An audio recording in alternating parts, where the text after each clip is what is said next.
धवलपूर बाजारपेठ एक गजबजलेला परिसर, जिथे सकाळपासूनच रात्रीपर्यंत हजारो लोकांची वर्दळ असते.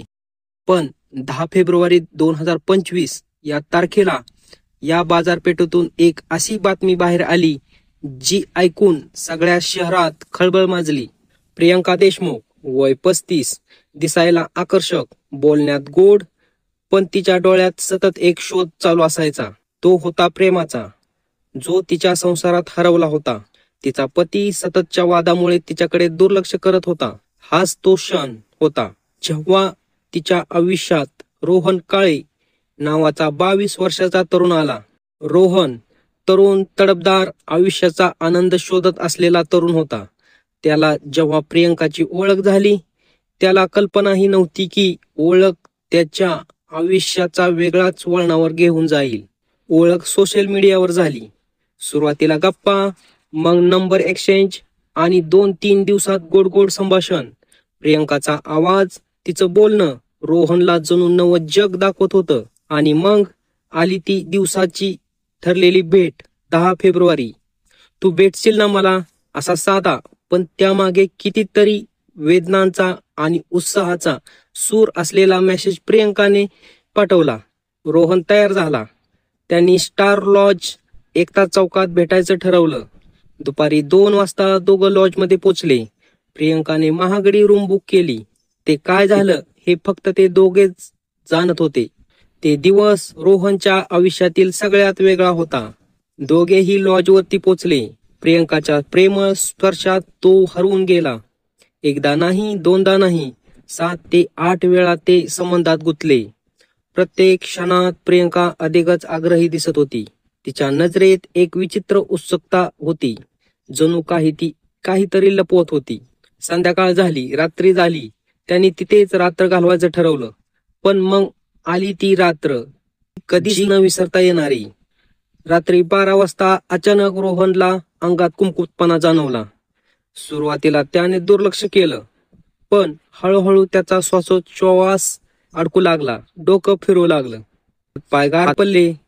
तो जमिनीवर कोसळला. प्रियंका घाबरली. खरं तर घाबरली नव्हे, ती पडून गेली. पण तिचं पडणं जाणं हे अपघाती होतं की मुद्दाम, यावर अजूनही प्रश्नचिन्ह आहे. लॉजचा मालक धावत आला. त्याने त्वरित अँब्युलन्स बोलवली. रोहनला तत्काळ जवळच्याच हॉस्पिटलमध्ये दाखल करण्यात आलं. डॉक्टरांनी त्याला थेट ICU मध्ये हलवलं. तपासणीत आढळलं, BP खूपच लो झाला होता. शरीरातील पाण्याचं प्रमाणही कमी झालं होतं. पण इतकं का? असा थकवा फक्त शारीरिक कारणामुळे होतो का? हॉस्पिटलमध्ये रोहन आयुष्याशी झुंज देत होता, तर तिकडे त्याचे वडील अनिल काळे पोलीस स्टेशन गाठले होते. त्यांनी लॉज मालकाचा जबाब देण्यास भाग पाडलं. मालक म्हणाला, एक महिला त्याच्यासोबत होती. रात्री 11 वाजेपर्यंत सगळं ठीक होतं, पण तो अचानक बेशुद्ध झाला.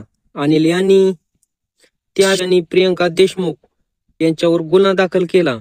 पोलीस तिला चौकशीसाठी ताब्यात घेतात. जे सांगितलं ते ऐकून सगळेच हादरले. ती म्हणाली, हो, आमच्यात शारीरिक संबंध झाले, पण जेव्हा तो बेशुद्ध झाला मी घाबरले. मला वाटलं काही झालं तर मी अडकेन, म्हणून मीही तिथून निघून गेले. मात्र डॉक्टरांच्या अहवालात एक गोष्ट स्पष्ट दिसत होती. रोहनच्या शरीरात अतिशय उच्च प्रमाणात मानसिक आणि शारीरिक थकवा निर्माण करणारे काही घटक होते. त्याच्या रक्तातील काही रसायनांची पातळी ही संशयास्पद होती. या प्रकरणात अनेक अज्ञात पैलू समोर येऊ लागले. प्रियंकाचा मोबाईल तपासण्यात आला आणि पोलिसांना आढळल्या काही चॅट्स, जिथे ती आणखी 2 तरुणाशी संवादात होती. प्रेम, लोभ आणि नंतर अचानक नादात अडकवण्याची शक्यता पोलीस तपासत होते. धवलपूरमधील ही घटना अनेक प्रश्न निर्माण करते. एक विवाहित महिला, असं वागणं केवळ प्रेमासाठी होतं का? हा पूर्वनियोजित प्लॅन होता? एखाद्या तरुणाला आकर्षित करून त्याला वापरायचा? रोहनवर प्रयोग झाला की प्रेमाचा अतिरेक? कदाचित रोहनला कोणतं औषध दिलं गेलं होतं, की प्रियंकाकडे काहीतरी लपवण्यासारखं आहे? या सगळ्या संशयाच्या भोवऱ्यात एक गोष्ट स्पष्ट आहे. विवाहबाह्य संबंध केवळ शारीरिक आकर्षणापुरते मर्यादित नसतात. ते कधी कधी आयुष्याच्या दुर्दैवाचं पानही बनू शकतात. या घटनेबाबत तुम्हाला काय वाटतं? प्रियंका खरंच प्रेमात होती का, की हे एक नियोजनबद्ध जाळं होतं? तुमचं मत खाली कमेंटमध्ये जरूर लिहा आणि अशाच रहस्यमय धक्कादायक गोष्टीसाठी आमच्या चॅनलला सबस्क्राईब करा.